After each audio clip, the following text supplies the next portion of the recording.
I'm really excited about this. I always say that in my next life, I get to be a geologist because I just love the science of geology. And Iowa is really privileged to have some very unique areas. Most of us know about the Les Hills in the western part of the state. Also, driftless soil of a different nature, but people aren't as well acquainted with the geology of the driftless region in the northeast part of Iowa, the southeast part of Minnesota, and laps over into Wisconsin. But this is a profoundly unusual geology that I always say you need to understand if you're going to appreciate why we have some of the water issues we have. And it sometimes gets overlooked because it's not that big of an area. In the state of Iowa and in Minnesota and Illinois, for example, we have these massive open plains, these flat plains caused by the glaciers that we now fill with corn and soybeans. But the geology along the river in this particular area has some unusual characteristics. So I'm really glad to have Cameron Aker here. I met Cameron at an Iowa Environmental Council conference, I think it was, Cameron. And I really encourage people to go to these kinds of conferences because there are so many exhibitors. And if I hadn't gone, I wouldn't have met Cameron. Yep. But he represents Trout Unlimited, and he's going to tell us why they are interested in this particular geology and how it affects what they're looking for, and what pieces of it really impacts the concern about what's happening atop of the geology and where the water is filtering down. So Cameron, we're so glad you're here. Welcome. Thank you. Thank you very much. So I'm going to start sharing my screen. And And Jim, you're welcome. Sorry, Cameron. Jim, you're welcome to turn your camera off if you're more comfortable. Go ahead, Cameron. all right. Well, I'm going to start sharing my screen, and I'm going to give just a brief introduction of who Trout Unlimited is and who Trout Unlimited's driftless area restoration effort is. So we actually have kind of two different organizations, but they're all tied into one. So Trout Unlimited itself is a national nonprofit, nonpartisan organization that was founded in Michigan back in the 1950s. We're at around 300,000 members and supporters nationwide, and we cover what we call priority waters, which are areas of concern or interest that native trout and native salmon species occupy or have occupied historically. And that kind of brings us to where we're at now. So the driftless region, as Mary Ellen said before, is northeast Iowa, southeast Minnesota, southwest Wisconsin, and three counties in northwest Illinois. This area was missed by the glaciers, 10,000 years ago, 15,000 years ago. And when the glaciers missed, it left this topography that allows cold water streams, which are the habitat for trout species. TU-DARE, which is another acronym that we have, it's Trout Unlimited's Driftless Area Restoration Effort, which is the program that I'm a part of under Trout Unlimited. We were formed back in the early 2000s by grassroots members of Trout Unlimited that identified the driftless region as something special and in need of protection and conservation. There we go. And so what we do as TU-DARE, and I report up to TU National. So if I say TU-DARE or Trout Unlimited or TU, it's all the same organization. We work with state and federal agencies and other nonprofits, conservation groups to help conserve, protect, and restore these cold water streams. And we oversee two different funding pools. This is how we get the work done. We have two federal grants. One's called an RCPP, which is a Rural Conservation Practices Partnership, and it's a fund through the USDA, through the United States Department of Agriculture. And this is a cost share program that landowners and farmers can sign up for if they have a trout stream running through their property in the driftless region. And we can come in, we can help them with farming practices, fencing, grazing plans, and we can do stream restoration projects with those funds. And those projects are geared towards reducing sediment, reducing pollutants, and increasing fish habitat. We also have a Fish and Wildlife Service grant. We're a founding member of the National Fish Habitat Partnership That's another grant that we control that we can pay out to other organizations that want to do similar work. But again, all of these are focused on cleaning up our streams and protecting our waters in some fashion. So with the fish habitat partnership, I'll go into that just briefly. Some of the work that we've funded through this are brook trout surveys. So brook trout are a salmonid and it's trout species that are native to the driftless region. They're more commonly found on the East Coast and through Eastern Canada, but with the glaciers missing this area, brook trout, evolved in our region. So they're here. We also do cold water stream inventories, which the Iowa State DNR, they have an inventory of the cold water streams, but they don't have everything identified because it can be a very labor intensive process. So we helped fund some aerial imagery that's taken in the wintertime when the trout streams are not frozen. So if a cold water stream is cold in the summer, it's warm in the winter because it's all groundwater driven. So we're helping to fund these aerial imagery to be taken and help reclassify these cold water streams with the hopes that once they are reclassified, that would add another layer of protections to them. Not really going to go into the policies of that, but we do know the Jim probably going to hit on that a little bit more. We do know the state DNR, Iowa State DNR is very good at rubber stamping things. So the hope is that they get the extra protections, but that doesn't always work out that way. We've also done some different sculpin, which is another cold water fish species, and brook trout assessments just to find their proliferation within the Iowa driftless region, habitat assessments, fish passage barrier assessments, and water quality assessments. Our water quality assessments are kind of a boots on the ground, grassroots type program where anglers and concerned citizens can take we can give them water quality sampling kits. They can use an app on their phone and it plugs it into a database that we're working with, like the State Hygienic Lab and Isaac Walton League and some other partners to kind of try to compile some of this water quality data. And then we have fantastic partners. We have a multitude of other conservation-minded folks, civic-minded folks, like League of Women Voters, organizations like that you may not think of when it comes to, stream conservation or, fishing or anything like that. But we all drink the water. And so it's all, it all kind of comes together that way. We have 3 Trout Unlimited chapters in the state of Iowa and a state council that fundraise, volunteer, and advocate for bettering our cold water resources. And then now we'll get into kind of the meat and potatoes of my presentation. So this is where we work. This is the driftless region. It's approximately 24,000 square miles and covers 59 counties in those four states that I mentioned before. And there's over 600 stream-fed streams or spring-fed streams. So these are all groundwater driven. So they're very susceptible to pollutants, which I'll go into here in a few.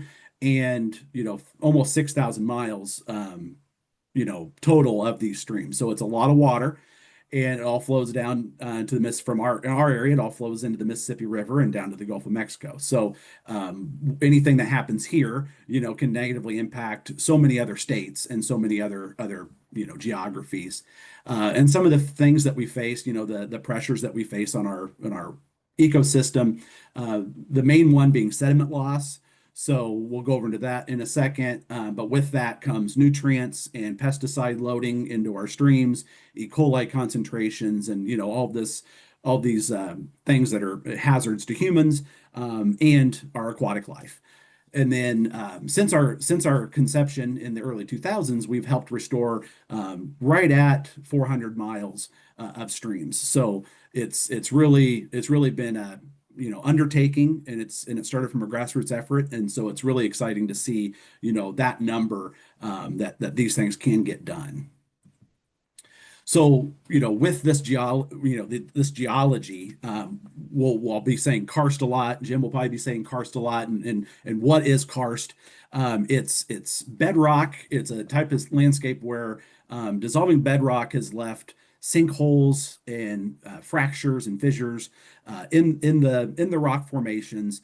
And so with the sinkholes especially, it's basically a direct injection into the aquifers. So when we have, say, a manure spill or pesticide leaching into our groundwater, it doesn't take much effort for that pollutant to get into our groundwater. We don't have a lot of topsoil in the driftless region, so we don't have much of a filter to get it down there. And then we also have field tile and some of these other, high concentrations of tillage in our ag fields that can really lead to these pollutants getting into our groundwater.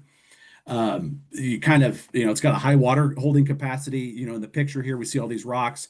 You can see all the cracks and fissures. Well, if that was completely underground, which the rest of the geology is, the karst is, that's just basically Swiss cheese that's holding all of this water. And we have some very high quality spring creeks. So this water, finds a way out.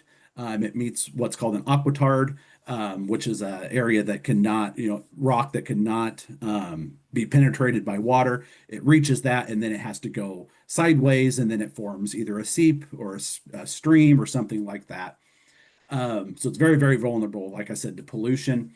And one thing that a lot of folks don't know is about 20% of the United States is karst.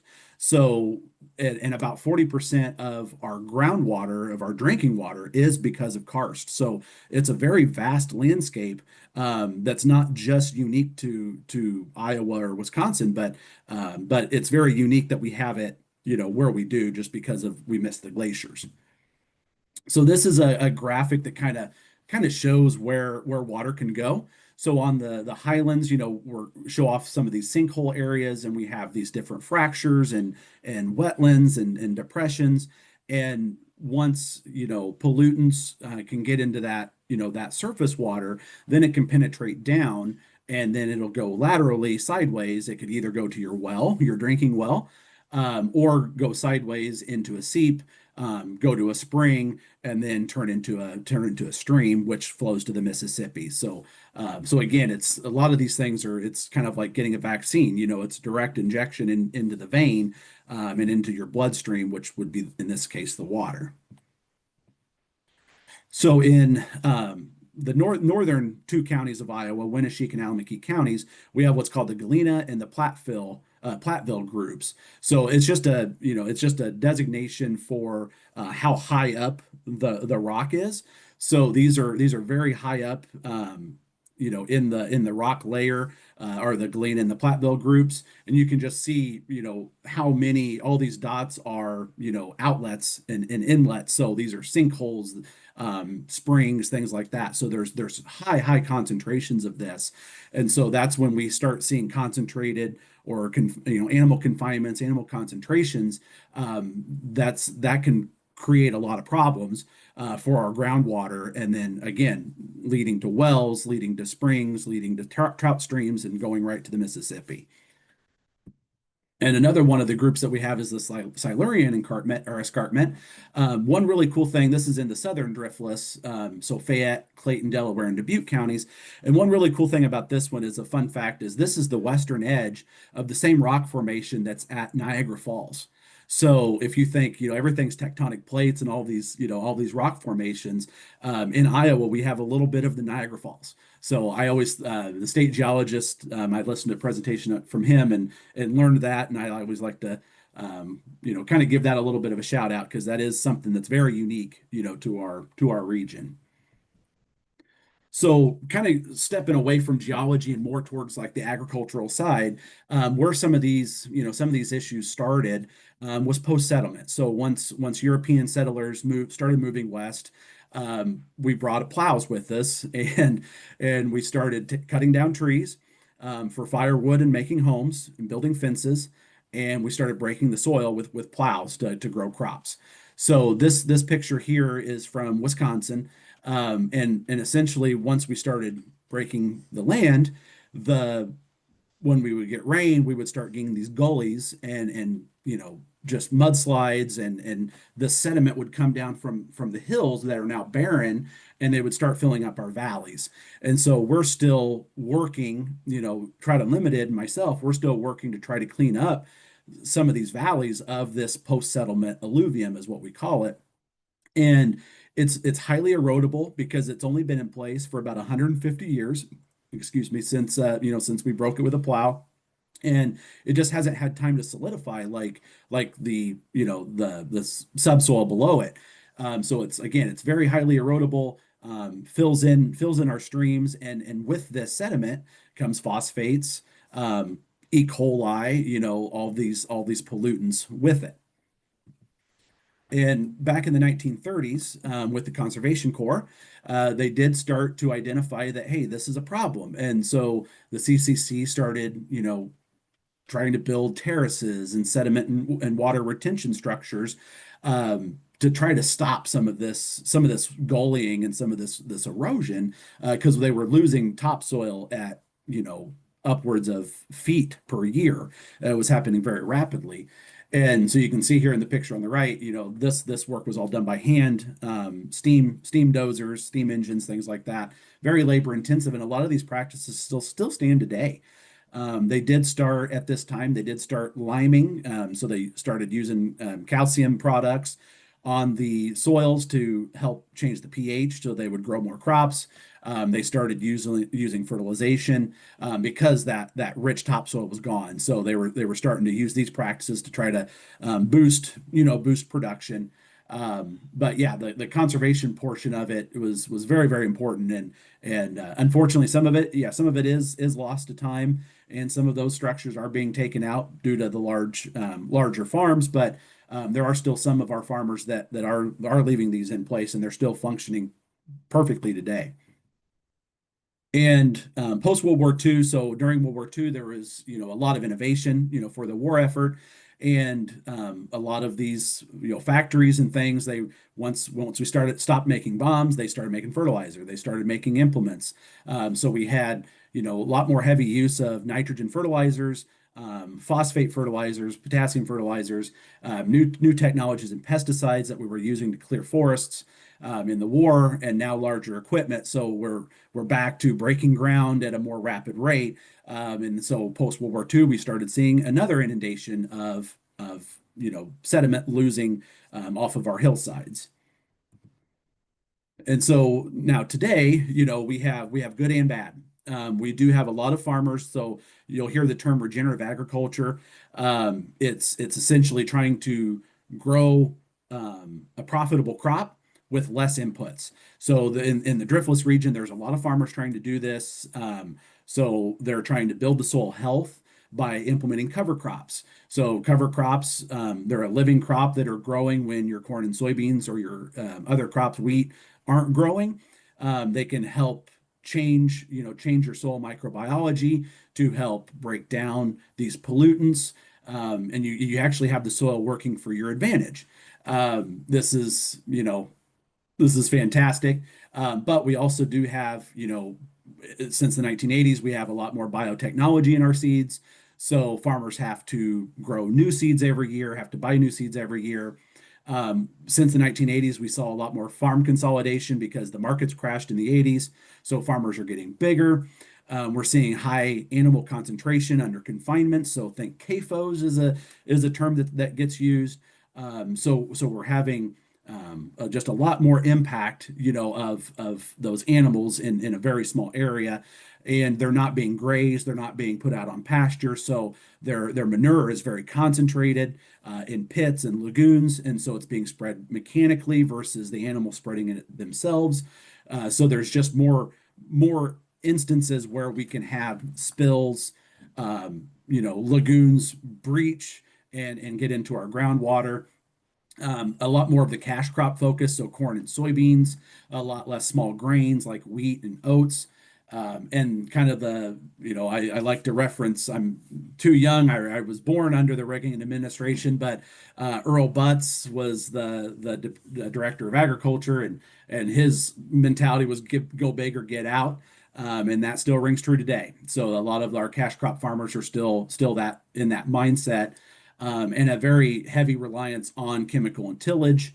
And we're having resistance, weed resistance to these novel chemicals that were developed. And so it's just a system that's not quite working out the way that it should. So I kind of jumped the gun a little bit. I really like to talk about regenerative agriculture. So kind of skipped ahead, but again, these farmers are, like I said, using cover crops, using no-till, pasturing livestock, so that way they're not in confinement, so that manure is not concentrated. They're using less pesticides, less fertilizers. They're more sustainable. They're having a better return on their investment by doing some of these practices. Now, these practices may not fit some of these larger operations. So that's where we're running into some headwinds of the big farmers, that are the ones that may own these large animal confinements, farming tens of thousands of acres. Their their way of farming doesn't necessarily fit into this equation. So a lot of the smaller producers, this works for them and it works very well. And we're really Trout Unlimited and other organizations are really trying to get this going on a larger landscape level, to help, increase our water, benefit our water quality, increase the water quality, and reduce the negative impacts on agriculture. So, and a lot of these practices that I mentioned, like cover crops, no-till, things like that, they're subsidized by voluntary programs through the United States Department of Agriculture. So it's very important that, that we lobby for a good farm bill. We don't have a farm bill. We don't even have funding for our own federal government right now. But it's very important that we have conservation practices in our farm bill, so that way farmers that want to use them and organizations like Trout Unlimited that want to use these, they can. It's just very, very important. So where does Trout Unlimited fit in with all this? Well, my position's an outreach coordinator. So doing presentations like this, talking to civic-minded individuals and organizations, talking to conservation organizations, getting the message out of what's going on, what impacts are we having, and how we can collectively benefit this.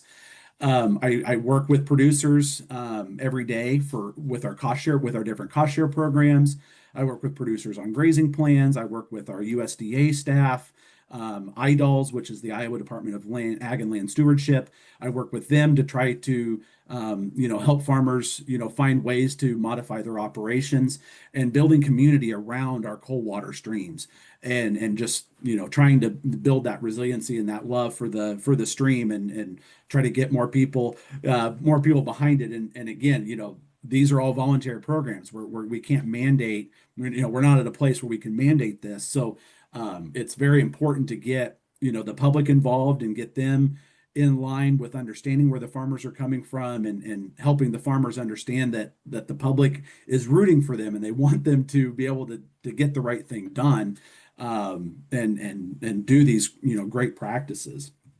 So one thing that, this is back, a little bit on the National Fish Habitat Partnership, but all of our money that we raise goes directly to restoring, streams, adding fish habitat, improving water quality. And again, some of this is kind of regurgitation, I guess. But outreach education events, and utilizing science, and we utilize science from all over the nation, all over the world, to try to change our practices. We're doing new and novel things that we've never done in Iowa before, with some of our stream restoration projects. So just learning from others is key to our success. And then the stream restoration projects themselves, I'm going to wrap it up here in just a second. But this is a really good, representation of kind of that sediment that I talked about before on this graphic on the left. Is when before settlement came, Eastern settlement came, Native Americans were here, and they were managing the landscape themselves. And they were managing these riparian wet prairies and sedge meadows. They were burning, and we had balance. And once we came in that center picture of the graphic, and started cutting down the trees and plowing the land, a lot of that topsoil was coming into our valleys and inundating our valleys, and then getting washed away and creating very, high banks, cut banks, getting a lot of sediment into our waters and carrying pollutants with it. And then our projects, we try to remove as much of that post-plow or post-settlement alluvium as we can, and try to reconnect the streams to their floodplains. So these pictures here on the right hand side, the lower right picture is a project we did last year near Waukon, Iowa, and this is one in an active cattle pasture, and you can see, just how gently, sloping these stream sides are, and it's the water, the floodplain is only about 2 foot above the low water mark of the stream, or the kind of the ordinary water mark. And so when that water does come out, it has a place to kind of breathe, is a term I like to use. It can just kind of spread out, it can lose its energy, and it can deposit the sediment on land and then become revegetated. So when we have phosphates and E. coli and these pollutants in there, they're not staying in our water. They're getting dispersed on the floodplain and then revegetated, absorbed by plants, and then naturally break down over time. So this is our mission statement. We try to bring together diverse interests to care for and recover rivers and streams so our children can experience the joy of wild and native trout and salmon. So we do focus on native fish first. Like I said, we have our brook trout, which is seen here in the picture. We try to focus on natives first. Iowa, we do have multiple trout species. The brown trout, which was introduced in the late 1800s from Germany, for a food fish, because we had essentially wrecked all of the habitat that the brook trout were inhabiting. So we brought in other fish that are there. They're now wild. And then we do have stocked rainbow trout, which are used to essentially be harvested for food. People that want to go out and catch some trout to eat, these rainbows are raised for that. They're kind of livestock, in a sense. They have their negatives, they have their positives, and they're a part of it. But and the biggest thing is we utilize science for this, and we try to do everything is a most holistic approach as we can, using good science, and science changes. So our practices change sometimes yearly, and yeah, and we really try to find a balance for our landowners and our growers that can still help them, appreciate and utilize their lands in a less impactful way, for the streams and the water quality.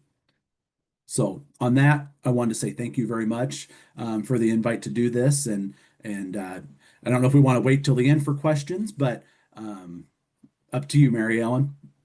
Thank you so much, Cameron. Yes, just a reminder, there is at the bottom of your screen a box for Q&A. If you don't see it, just keep scrolling over to the right. It may be under more, but put your questions in there. Leave the chat open for telling us where you're from, what your local league is. Boy, I already have a lot of questions, Cameron, and I thought I knew a lot. So really appreciate all of that information. If I can learn something new, wow, that's my time. So now that we know the overlay, we understand the geology, and we have sort of a grasp of what's happened with agriculture over the years, I'm really excited to listen from Jim Larew. I think most of you are well informed now that an organization called Driftless Water Defenders was developed in the last year, concerned about this area and principally about the impacts of some very large animal confinements in the area. And also Jim is tackling, I don't know if you're going to cover it, Jim, but Jim's also tackling another issue with the discharge from a major meat packing plant. But the impact that agriculture has on this fragile geology is why it's concerning to all of us. And some of the challenges have been, what do we do about it? How do we address it? Where do we go to get relief? Where do we go to get positive changes? And Driftless Water Defenders has taken what I think is a very unusual and creative approach. And that's what you're going to hear about tonight from attorney Jim Larew and his wonderful work with Driftless Water Defenders. Welcome, Jim.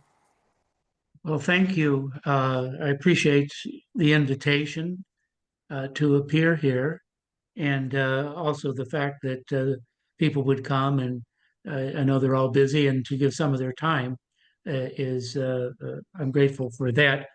I am. Jim, I think we've lost your camera. I'm trying to find it here.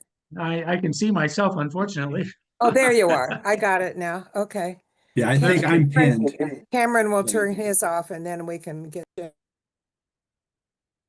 Are we there? Can you hear me okay? Are you able to hear me, Mary Ellen? Okay. Well, thanks to everyone for taking time from busy lives in order to focus some attention on this issue.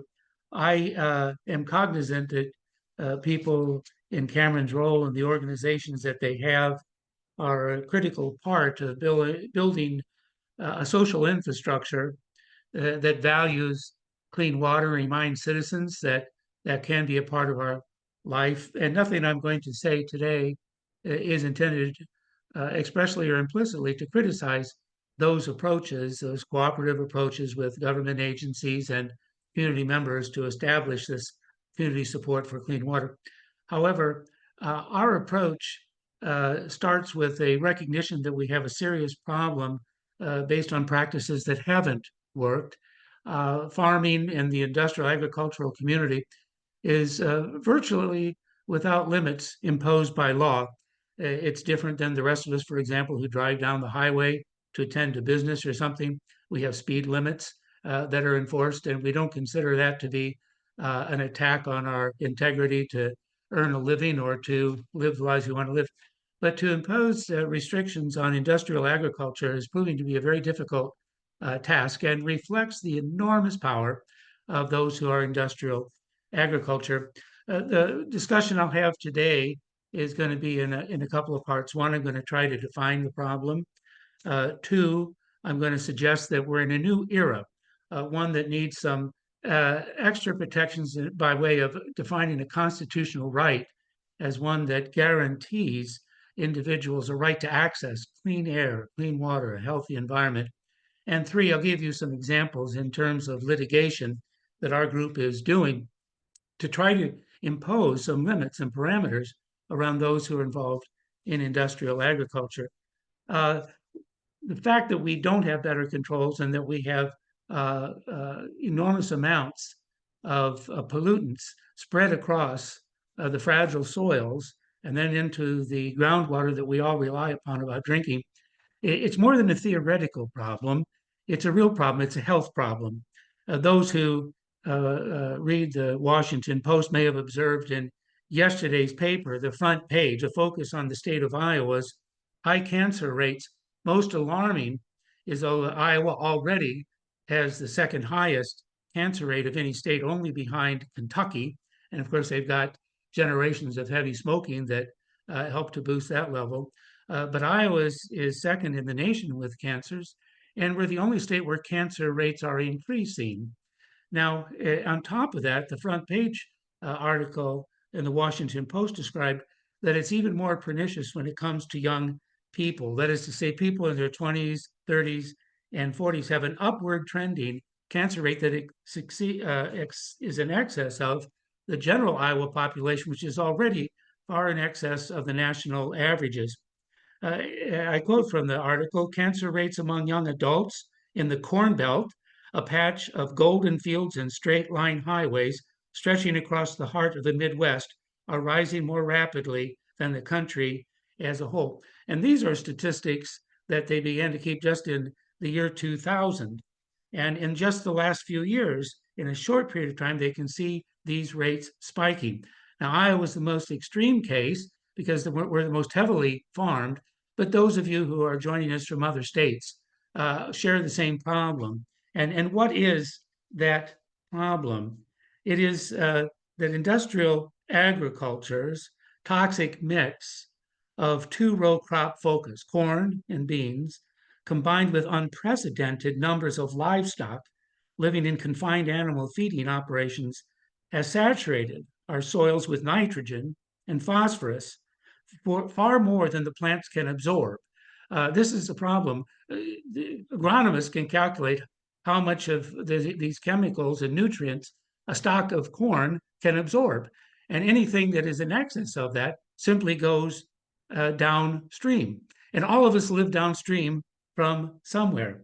The rationale for the overuse of the chemicals on the one hand, phosphorus and nitrogen, and the nutrients that come from the. I'm having a little problem here with my picture. There we go. The excessive manures are extraordinary. Those of you who've read Chris Jones's book, he's the president of our group. He did the calculation. You can count the number of livestock in Iowa at any given time because that's market information. We know how much manure each livestock, poultry, cattle, pork produce, and we can translate those into human terms. And if you translate the amount of livestock poop in Iowa, it's the equivalent of somewhere between 140 and 150 million people. We have the human density population equivalent of Bangladesh. And most of that, we have 3 million humans living here, and most of their excrement is processed, but none of the excrements from the concentrated feeding animal facilities are processed. They simply are spread out across fields. And we have one more permutation that's coming our way. It's something that we're challenging, and I'll talk about that in a minute. And that's a new wave. And those of you in Wisconsin have heard about this, but it's coming because there are tax incentives. Big agriculture has gotten into the Farm Bill and created tax incentives to create what are called manure digesters. And it sounds great, and that's why it was passed in Congress. It makes it look like they're taking digesters and they're processing the methanes and gases into a liquid form that then is incentivized with tax credits from the state of California and other places. And the problem is when all the methane is taken off in that way, and when there are tax incentives to produce more of it, the cattle herds get larger in the immediate vicinity of the digesters. But what's left after the gases are taken away is something called digestates. And that is nitrates that are in a more soluble form, large amounts. It's more water soluble, so that when that is spread across these fields, it's even more polluting than normal manures. So we're headed in the wrong direction. And a reason that is sometimes posed for this is that we have to abide by the marketplace that demands these kinds of products. But the market is a contrivance. The creation of ethanols creates an incentive to plant corn much more frequently than ever before on every square inch of soil that's available. And it requires a tremendous amount of fertilizer because it's planted year after year. Second, we have the farm programs that remove economic risk to farmers who are planting too much and planting in fields that are vulnerable to flooding and otherwise. So you have this combination, this toxic mix of two-row crop farming and concentrated feeding operations for animals. Much of those products go to foreign nations like China, that we are shipping protein out of the country or burning it up in automobiles and leaving the residues behind in our water. And so it's not to say that our water is kind of like it was before, it's much worse. And it's causing health hazards. Let Iowa be the petri dish, but the other states around us in the upper Midwest are not far behind. We have a serious problem. We're focused in the northeast part of Iowa, which is best nicely described to you by Cameron, but it's for a variety of reasons that are tactical and physical. When you have an area like the Driftless area, where you have 600,000 years with no movement of ice across it and no drift. It's driftless because this is what is left behind with the glaciers when they go back. It means you have 600,000 years of weathering, and it means a thin topsoil atop the karst. And it has made it less attractive in the most recent wave of industrial farming. So it's less attractive for those who want to have large farms with big machines that go across fields planting row crops. But it's the only land that's left. And so we have these industrial farming methods coming towards the Northeast Iowa. But our gamble is, with litigation and social movement, is that there's still a culture that values clean water in Northeast Iowa. The rest of the state Many of the water sources have been polluted so badly now for several generations that you don't have the same kind of civic involvement and cultural support for small rivers and streams because they can't be used. You can't go boating on them. The fishing's not very good. And it's just childhood memories that keep those people connected with those kinds of water sources. Whereas in Northeast Iowa, there's still a culture of clean water. People like Cameron are out there every day with their lives strengthening that culture. Why does that matter? Well, because some of the things that we want to do have to be done in courtrooms. We educate, we advocate, but when necessary, we litigate. And litigation is resolved in our system of law, oftentimes by juries. And juries who value the water will be willing to stand up, we think, to the forces of industrial agriculture. There was about 3 years ago a commissioning by the Winneshiek County Board of Supervisors.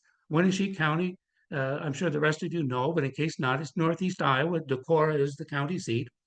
And just before the pandemic hit, the County Board of Supervisors commissioned a study. It was a polling operation, intensive questioning of local citizens, asking the question, what would you like government to do on your behalf? Pandemic delayed the in-person interviews, but the published study just about a year ago showed that when asked in an open-ended question, what do you want government to do? 98% said, we want you to protect clean water. 97% said clean air.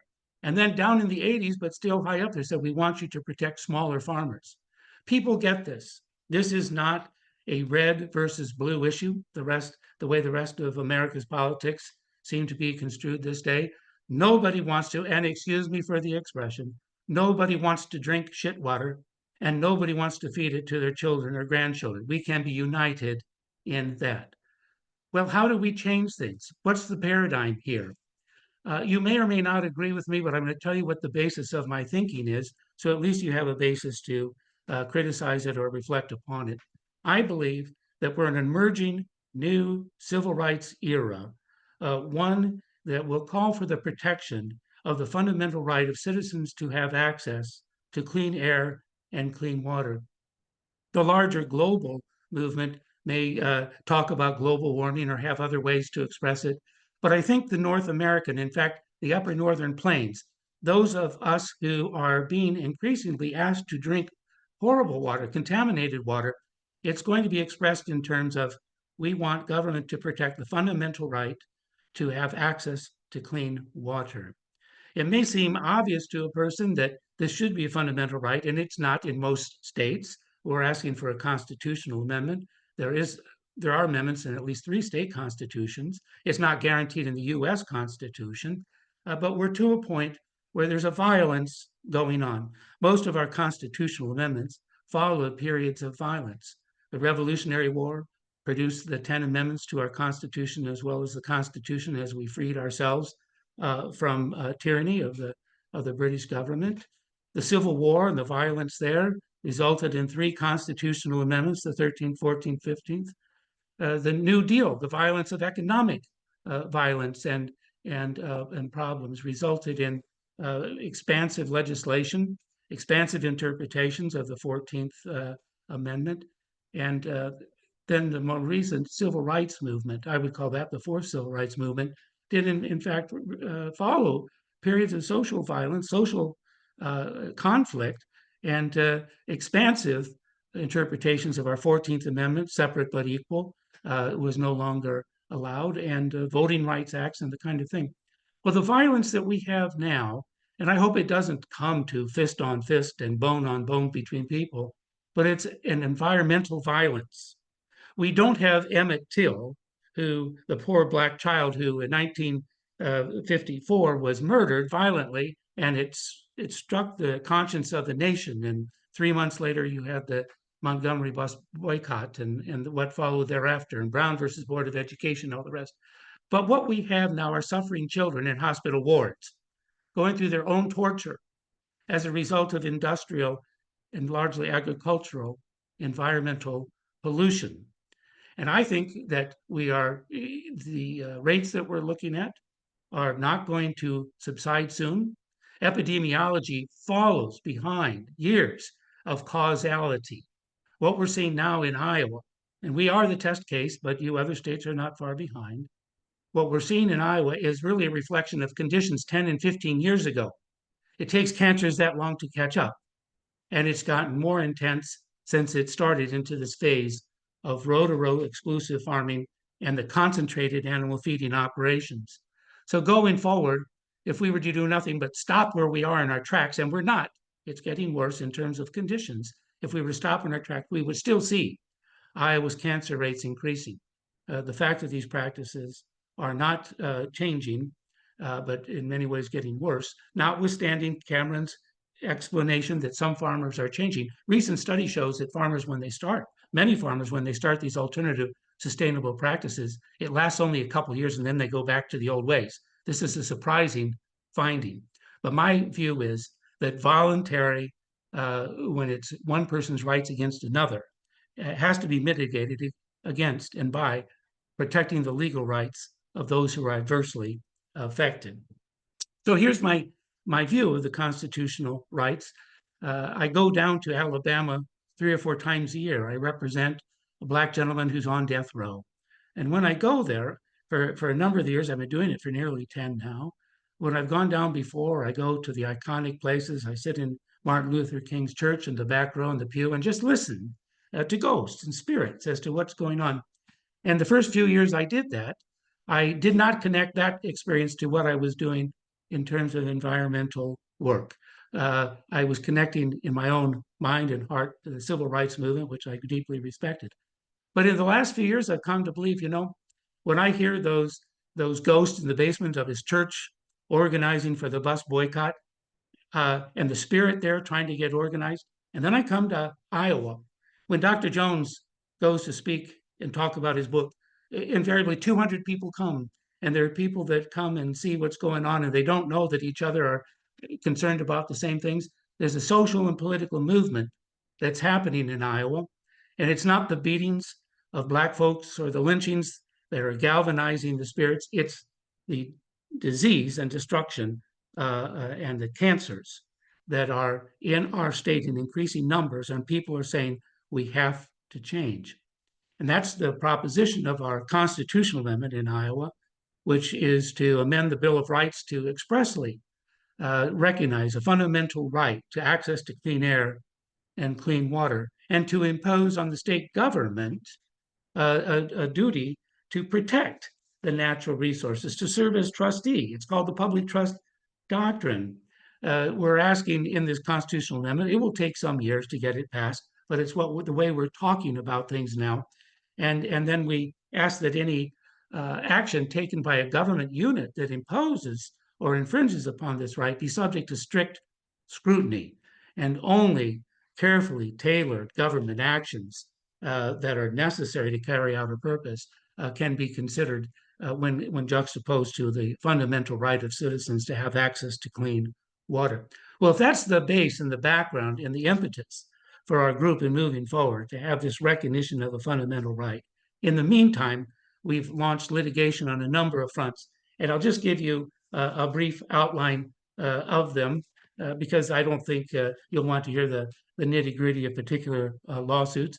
But most recently, we filed a lawsuit under the Federal Clean Water Act. I know this group has an interest in federal law. Under the Federal Clean Water Act, citizens can act as attorneys general if, after a 60-day notice is given to the polluter and to the EPA and the DNR and the governor of the state, nothing is done, then they may step into the shoes of the attorney general and file a lawsuit. And that's what we did against a polluting meatpacking plant in Postville, Iowa called Agristar. And we filed them in federal court. An interesting thing happened recently. The attorney general, who'd done nothing in 4 years to move any protection of the citizens from the violations of the permits in a way that was designed not to let us know, went into state court and filed a consent decree and said, well, now that we've Your Honor, here's a $50,000 fine that we think should be imposed. A plant like this is exposed to $68,000 of fines per day if a maximum fine were to be imposed over a 4-year period. But for $50,000 and without need, to meet its permit limits until the end of 2026. A state court judge filed that consent decree and signed it. And we've appealed that. We are appealing that matter to the Iowa Supreme Court because we think this is the kind of action that is insufficient protection of our natural resources, and that's under the Federal Clean Water Act. We've also initiated litigation in Northeast Iowa attacking the DNR's issuance of water use permits. In Iowa, if an entity uses 25,000 gallons of water per day or more, they have to get a water use permit from the state of Iowa. In many of these agricultural settings, the permits are what allow water to be used in a way whose input is a large amount of pollution. So there's a site, Supreme Beef is the name of the entity. Bloody Run Creek is one of Iowa's most prized clean waters, and the DNR issued a water permit so that Supreme Beef could establish the largest enclosed cattle feeding operation in Iowa at the headwaters of Bloody Run Creek. Its large lagoon sits atop on Karst, right above the headwaters, just waiting for a spill to happen. We attacked the issuance of the water use permit, saying that the permit should be reviewed for possible, if the operation, if it's allowed to operate, could endanger the environment or the public interest. The DNR said they had to do nothing but look at the quantity. And an administrative law judge agreed with us and asked for the permit to be revised. We don't think they revised it sufficiently before permitting it again, and we've appealed that issue to the Iowa Supreme Court. An interesting fact that arose, at least to me, someone who believes that there's not sufficient oversight by the DNR, in depositions, we talked to the people who are responsible for, in essence, rubber stamping water use permits without sufficient recognition of the environmental hazards that might be caused. We found that since the 1950s, and we are estimating maybe 40, 50,000 water use permit, not a single one has ever been denied.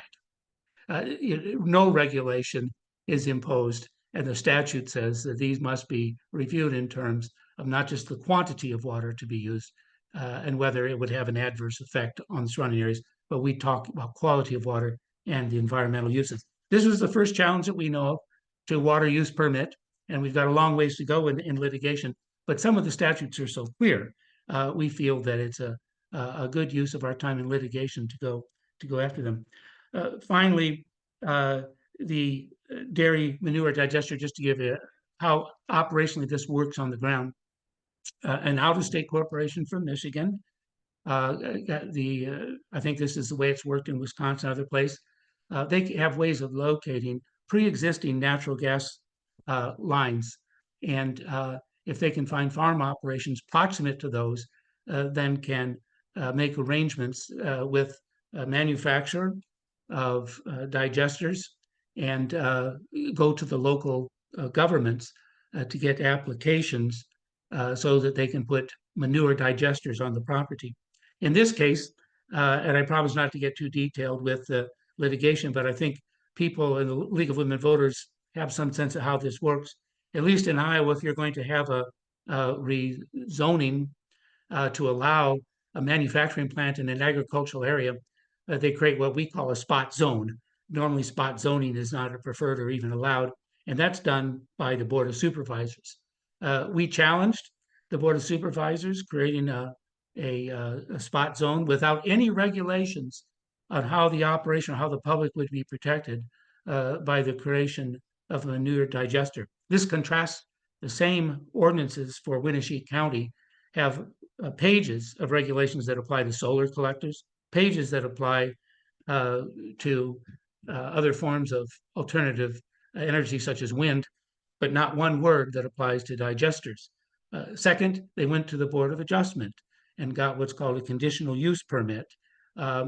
Conditional use permits are obtained when a use of a property may not be fully covered by the zoning ordinance. In this case, there were none. The conditional use permit was issued without any restrictions whatsoever. And then finally, this is in a state where the DNR exerts no regulatory authority over the operations of digesters. So we've got a perfect storm here of vulnerability. an industry which is being pushed forward by federal government regulations, USDA tax incentives and the big bills, so that what you largely have are wealthy investors whose names we don't know from either coast coming in and beginning to take large amounts of tax credits once the gas is being produced in liquefied form into the pipelines. The tax credits feed those folks, and what's left behind are the digestates, the manure nitrates that will, in very soluble form, find their way downstream into where we're at. So in conclusion, and I appreciate your attention, I think we are at the cusp of a new global civil rights movement, establishing, recognizing a right to access clean air, clean water, a healthy environment. I think this clean water area, like all large wars, have certain battlefields. And you can't predict exactly where they'll be, but when there are large forces collected, you know that there will be. Here we have these international companies selling the ingredients that are the poisons when used in excess that are here. We have syndicates that own the animals. The Chinese own something like 40% of the hogs that go through Iowa. And we have these enormous pressures to create protein for the world, or food, fuel through ethanols. And these are concentrated corporate entities. And against those are the interests of the people. In Iowa, it's 3 million people, all of whom drink water. There will be no right to life if you have no water to drink. And it's the battle that's ahead of us, one step at a time. Thank you for your interest and the opportunity to visit with you today. Oh, wow, Jim. Thank you so much. Again, I've heard you speak several times, and every time I learn so much more. Well, I have several questions I'm going to kick off. I see that people are being a little bit shy of putting them in the chat or a small group.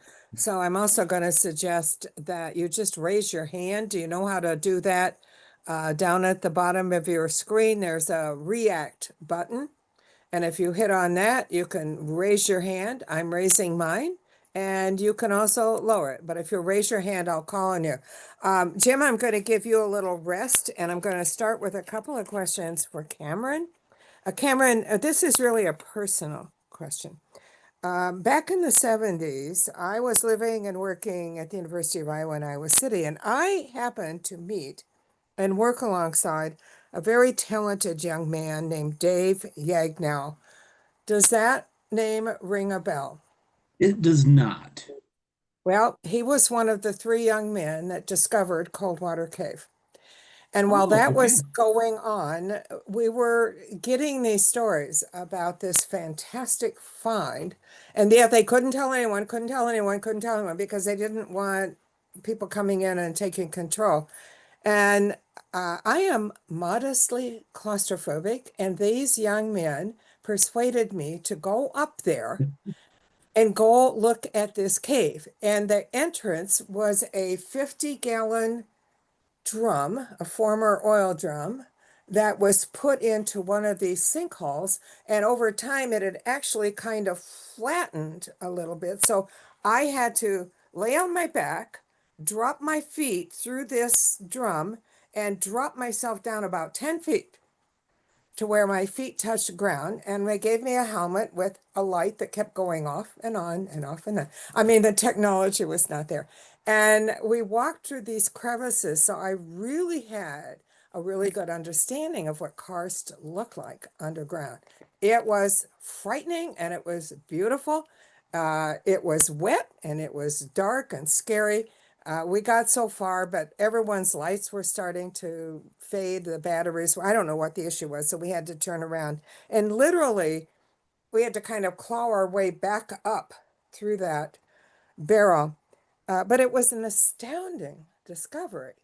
And it's a well-protected cave today, but it's a great illustration of the magnitude of how much erosion subsoil is underneath there. One of the questions I asked some local young boys that were with us who regularly went down into these crevices and crawled underground. And I said, how do you know where you are? Aren't you afraid of getting lost? Oh, no, Farmer Miller up there has a water pipe down. So we just write the name of the farmer. Somebody's identified where all these water pipes are because they're Yeah. tapping it to the underground water that they were drinking, Hmm. This was back in the 70s and long before all this pollution. But it was just such an amazing experience. But also, here I am today taking that knowledge and saying, oh my gosh. So here sits an 11,000 head potential CAFO for beef animals. And I actually don't know how big that manure pit is, but I'm told it's bigger than a football field. Oh yeah, And it's multiple acres. Yeah, it's multiple acres. right. So I think it Yeah. might even be 3 football fields. And for Yeah. those who don't know, when these are built, when these manure pits are built, supposedly they're clay lined or supposedly they're lined with rubber, plastic, whatever it is. They have liners, let's just say we Right. have liners. And supposedly they're going to be pumped out, or as we've now started to learn about, you can use those and run that manure, that liquid manure, through a digester. The other thing that really upsets me is I'm a county soil and water quality conservation commissioner, is that the NRCS is now paying people to put covers on these pits. So you can go ahead and raise have 11,000 head of beef in confinement, and you can have this gigantic multi-acre manure pit. And oh, because the neighbors are complaining, it smells and all of that, then we're going to pay you. We're going to cost share. We're going to put a cover on it. That really distresses me. That doesn't solve the problem at all. I wanted you to talk a bit more about this Coldwater Creek and its vulnerability. I am told, and I'm not a fisher person, that it is one of the premier cold water trout streams in the Northern Hemisphere. And Oh yeah. yet, Yeah. we, Yeah. how close is it to, I mean, yeah, I assume it's right in the middle of Karst, right? It is. It is. So Bloody Run, it flows into Marquette. So at Marquette is where it dumps into the Mississippi River. Okay. And yeah, and the headwaters are by Monona. So the town of Monona is where Supreme Beef is. So the distance essentially from Monona to the Mississippi River. Winona's in Uh, Minnesota. no, Monona, Iowa. Winona's in Iowa. Yeah. Okay, so it's Or headwaters. sorry, what is it? Winona or Monona? Winona. Okay. Okay. Yeah. But yes, Bloody Run, it's a blue ribbon stream. So it has, this very high class, it's a very high class fishery. Quite a few miles of it are on public land. So there's state land that Bloody Run runs through. It has wild and reproducing brook trout, so it has our native trout species in it. It has wild browns, but it is a treasure. I mean, it is a phenomenal fishery, and it's designated quote unquote blue ribbon, so it's kind of that upper echelon of a trout stream. You did mention that I want to get just a bit technical. Post-settlement alluvium. Alluvium. Hmm. Would you tell us what that means? Yes, yeah. So alluvium is your soil. That's soil. So really when it comes to post settlement alluvium, it's a layer of soil that is migrated since you know European settlers moved west, colonizers moved west, however you want to portray that or word that. When we cut down trees and we broke the land with the plow, that we would start getting rain, and that soil was unprotected on our hilltops, and it started migrating its way down. So Is it like silt? so yeah, it's going to be topsoil. So it's not necessarily Okay. just silt. It's all your topsoil. So it's going to have silt, sand, and clay in it. But it's the soil that's from the highlands, and it migrated its way down through either wind or rain erosion, and that's the term that's used for it, because we have pre-settlement alluvium, which would have been the topsoil that was left. That thin layer that Jim mentioned. We have a very thin layer of topsoil on top of the karst, and then everything above that in the valleys would have come down off of the hills, off the hilltops and the hillsides. That was the other realization. I spent a lot of time in that part of the state, and I Mhm. love driving through. Oh my God, It's it's a beautiful. driving dream, you know, it's curves and hills and it's beautiful. But this point that the driftless has very little topsoil also means that if you're going to continuously do an annual commodity supported row crop that is very extractive of Yep. nutrients, there's not the nutrients in the Des Moines lobe, like in the Des Correct. Moines lobe, right? So they have to do artificial fertilizer, right? Yes, and so that's where, that's where some of these farmers that are doing regenerative and they're doing cover crops and they're using other products, organic products that can boost soil microbial activity.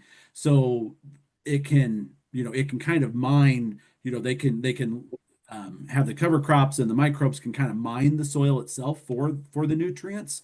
And it's a natural process that happens over time. It's just the way that nature works, but they can kind of jumpstart that and kind of get that going back more naturally through some of these regenerative practices. And Jim mentioned it. I mean, he's correct. Some farmers that do it, they don't stick it out. It takes a few years for you to kind of get your soil built back up and start working for itself.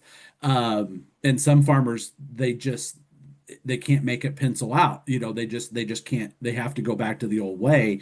But the ones that stick with it, I know a couple gentlemen that they haven't used a synthetic fertilizer in 10 to 15 years. They haven't put a drop of potash, phosphate, or nitrogen on their farm in over a decade. So I mean, it can be done. It's just they have to stick with it. It's just you just have to. You're going to have a couple lean years until your soil can kind of rebound and start to build those microbes.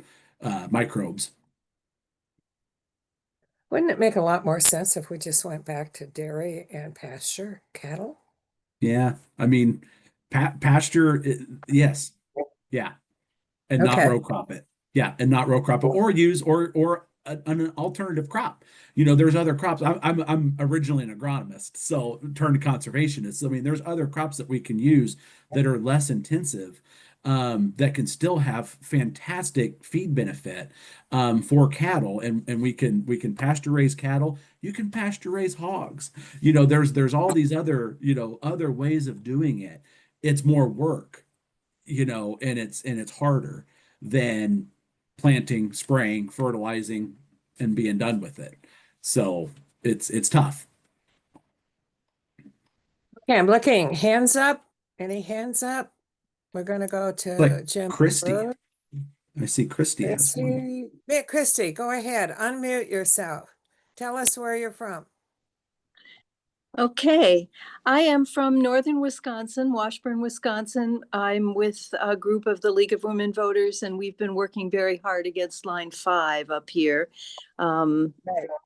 An effort that I know some of you in Iowa are also doing with other fossil fuel lines.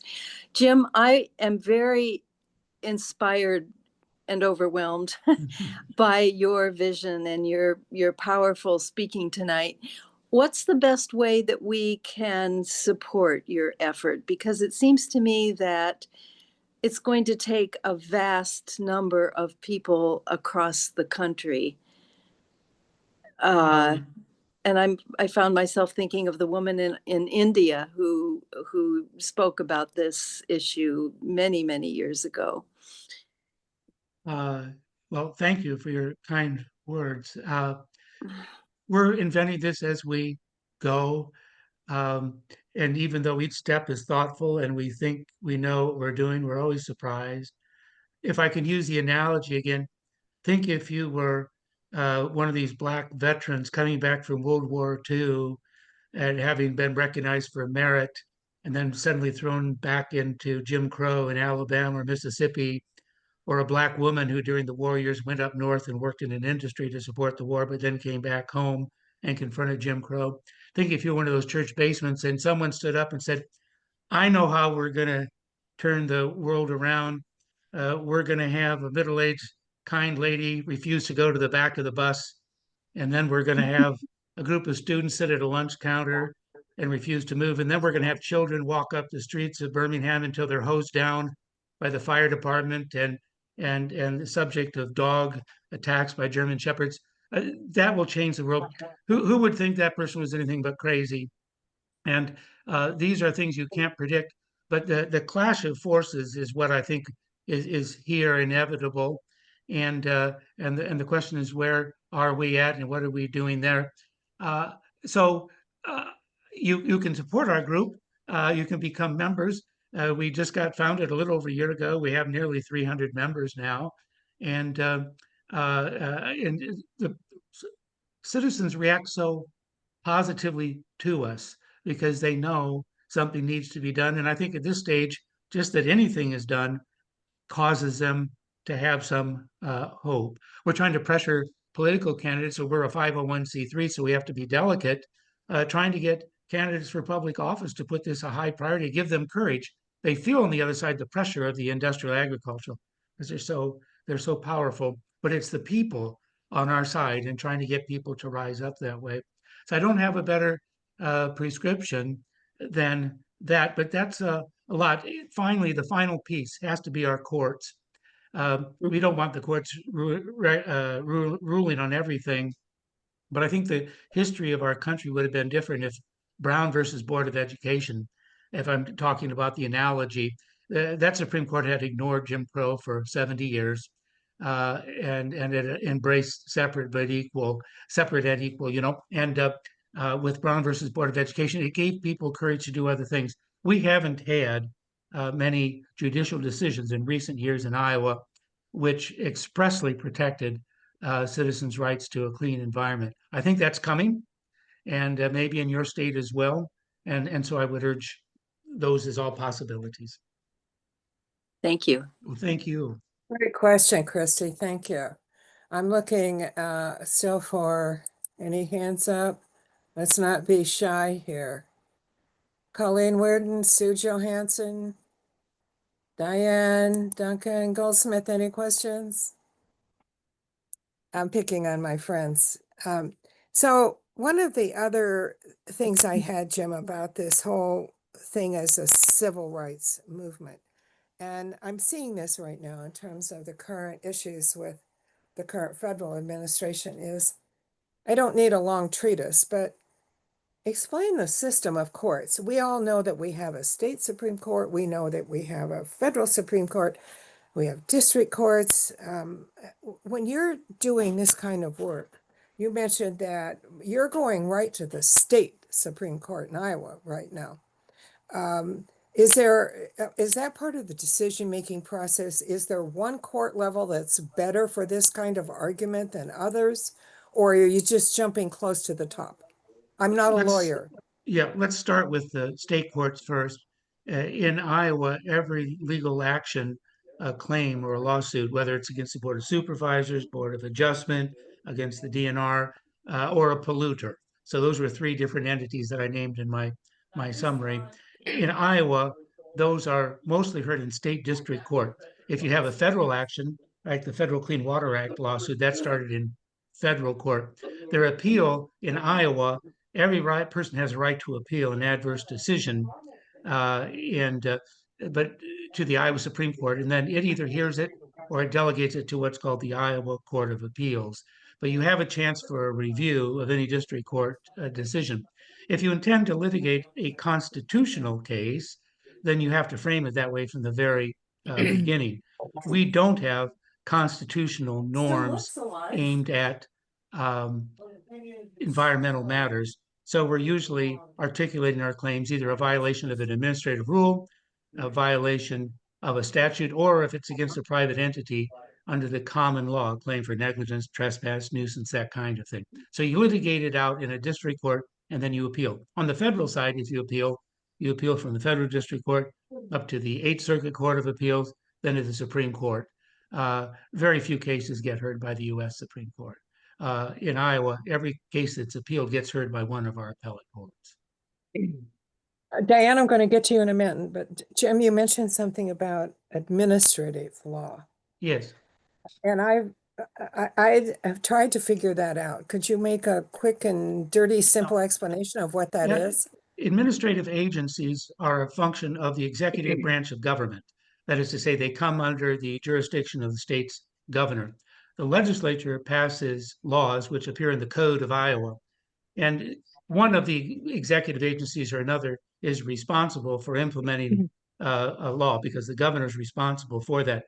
Statutes are generally articulated in a general way. In order for them to be operational, that administrative agency publishes rules, rules that interpret the statute. And that's called the Iowa Administrative Code. It's binding law, but sometimes your lawsuits allege a violation of an administrative rule, and that serves as the basis of the complaint. So that's what I meant by that. Okay, now I know what that is because I served on the State Board of Education and we had appeals and now I get where we're at.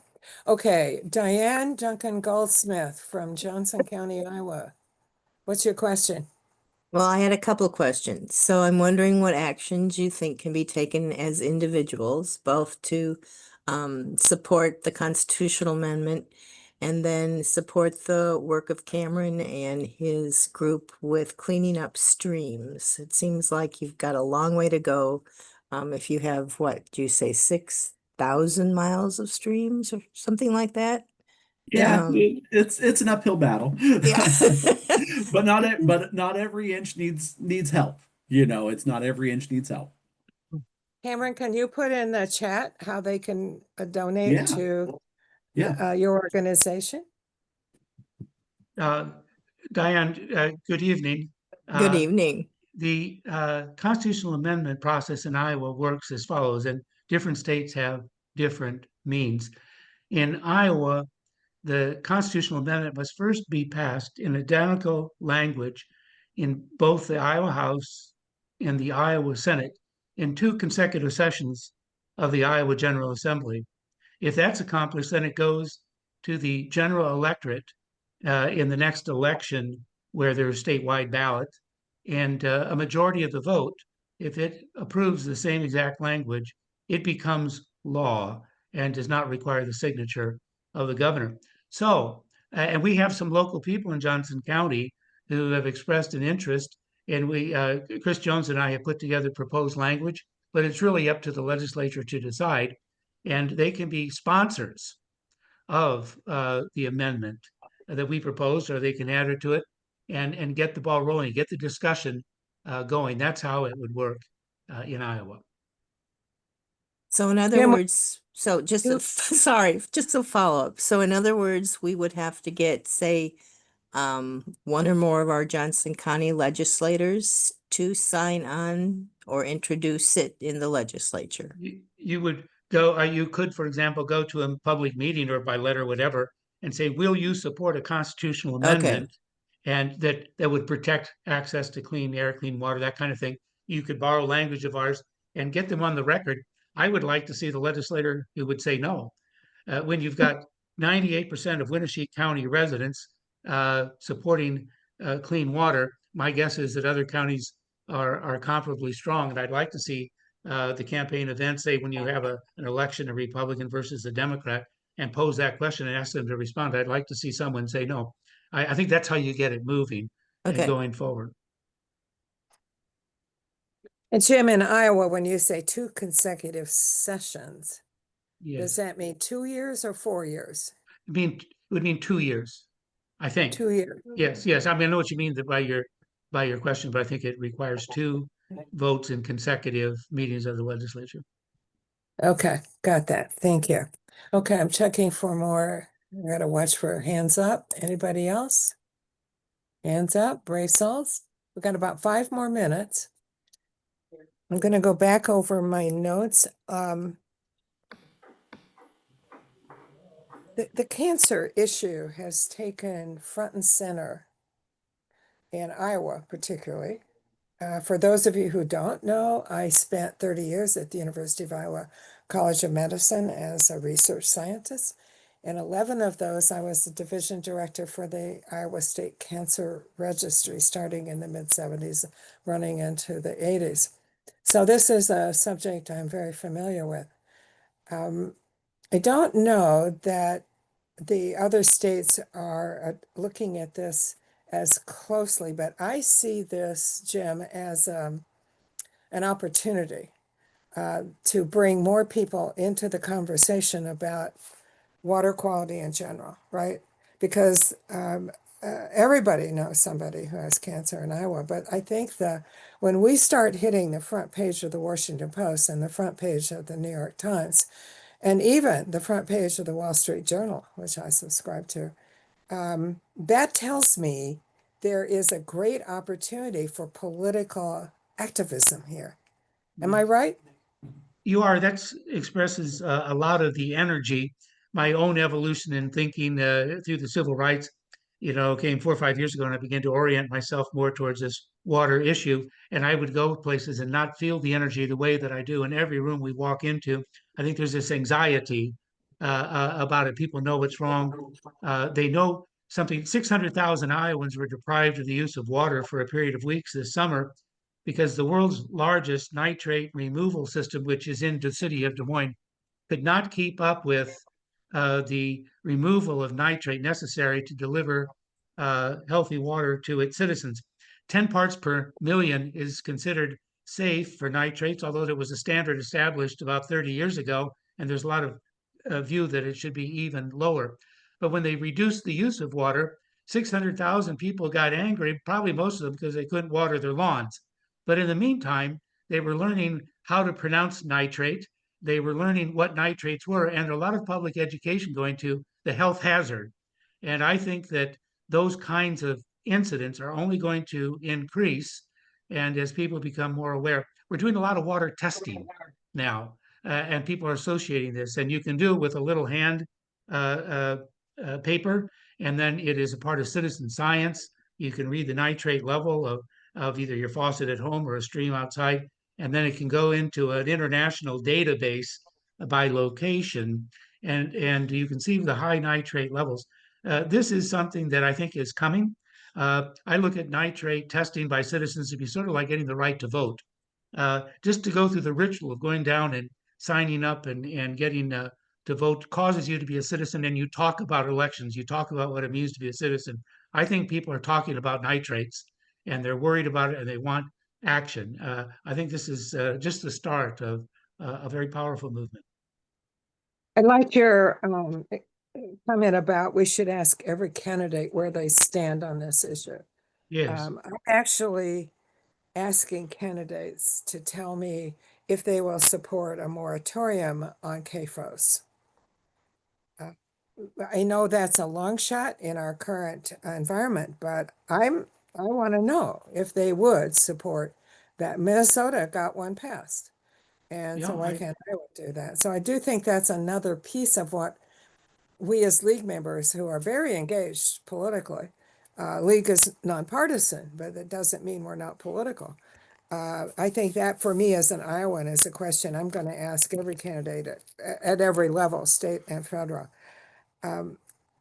We're wrapping up the evening, so any last questions? I'm not seeing any hands up, but I'm going to give you a last call for questions.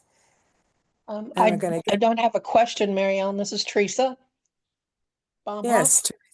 I was just going to say that, we've had national coverage with the New York Times and Washington Post, which was pretty recently, but there was also an article at Bloomberg News, which was another national publication. Yes. And they pointed out the problem with the state government and with Farm Bureau to a large extent in their article. So those three national news organizations could be the basis for bringing all this forward. And also the New Republic. I forgot to mention that. So Gretchen, Okay. I'm going to ask Gretchen when we do this recording that she can also attach links to those four national news media stories because they are quite significant. Thank you. Teresa's my president of the Des Moines Metro Des Moines. I'm so glad she's on tonight. But thank you for that reminder because it does, we hear that phrase, we're flyover country. Well, we're getting a lot of attention right now. I want to end with giving our speakers some time for wrap-up comments. And so, Cameron, we're going to start off with you, if we will. Just last thoughts. And we just, again, so appreciate you. Yeah, my last thought is thank you Also, very much. before you speak, Yeah. I somehow want a copy of that driftless map because the one that you had in plastic, that was one of the best maps of the driftless that I have ever seen. And you told me it's out of print. So please try to figure out how we I'm can all trying. buy it. It'd be a fundraiser. We could buy There it. you go. There you go. The Yeah, we floor could is have the yours, map my friend. fundraiser. The floor is Yeah, yours. we could have the map fundraiser. No, I just wanted to say thank you very much. We couldn't do this without, the support of, civic and conservation and minded folks.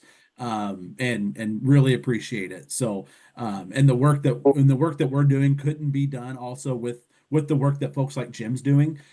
We can't, Trout Unlimited can't litigate, necessarily. And sometimes that is what needs to be done. So I want to say kudos to Jim, and yeah, thank you very much for letting me be a part of this meeting. Thank you for being here. Jim Larew, last thoughts. The upper Midwest, the states that this League of Women Voters group represents have a lot in common. We were settled at roughly the same time, common sentiments, our constitutions are comparable. We also well-deserved self-images of states whose people were healthy, smart, bright, practical, and nothing about this moment reflects those heritage themes. That is, we are poisoning ourselves or allowing ourselves to be poisoned. We're not a healthy place. Iowa may be the worst, but other states are not far behind. And if you look across the map of the United States, the upper Midwest, and associate that with the cancers, it's one state to the next. It's associated with this industrial kind of farming that is the core of the problem. So I think we owe it to ourselves. We should be bristling at this. This has changed in just the last few decades so that it's making us unrecognizable to ourselves. And I think it's our duty to sort of turn that around. And I appreciate the chance to visit with you tonight. Thank you both for being with us. A reminder to our member units, this is recorded.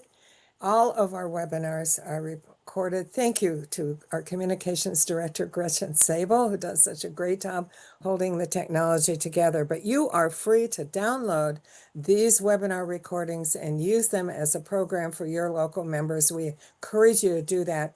That's one of the benefits of being a member. And also, so that everyone knows, we do have a speakers fund. So Driftless Water Defenders and Trout Unlimited will be getting a check from UMR for this webinar as a thank you for taking your time with us tonight. We greatly appreciate both of you. I hope you all have a wonderful evening. Keep recruiting members to the league. Remember my favorite thought. You don't have to be real active in the league, but please join and pay your dues so that Mary Ellen has the money to do these educational programs. That's my sales pitch. Thank you all for being here. And thank you, Jim and Cameron, so much. Bye-bye. Thanks very much. Bye.